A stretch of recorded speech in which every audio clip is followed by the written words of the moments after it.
While I was making the video for Kling O1 competition, I found one of the useful cases for O1 is to create transition shot between images.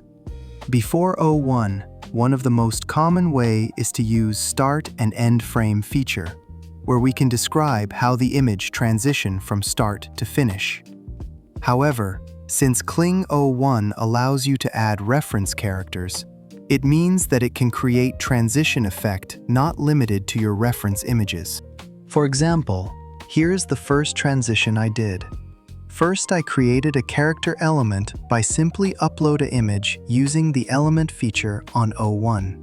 Kling will automatically generate 3 view images for you to maintain the character consistency. Then I just use my character element and 2 reference images as prompt for the transition scene.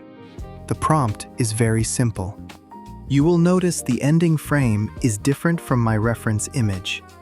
You could get a similar result with start and end frame method, but it does require some prompting skills to get the effect you want. Kling O1 makes this easier by simply describing your needs. You can see this transition that also uses a very simple prompt.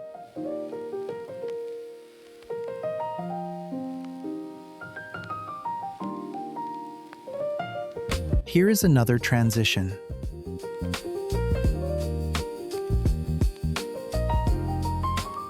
Kling added an animation on how I put on the astronaut suit.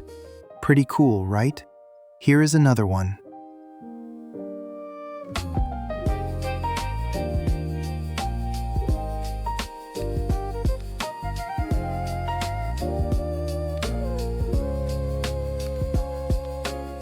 Here is the last transition.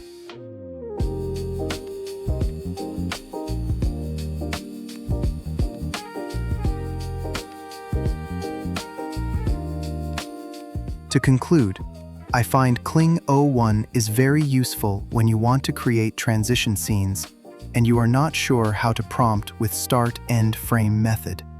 Hope you find this video helpful.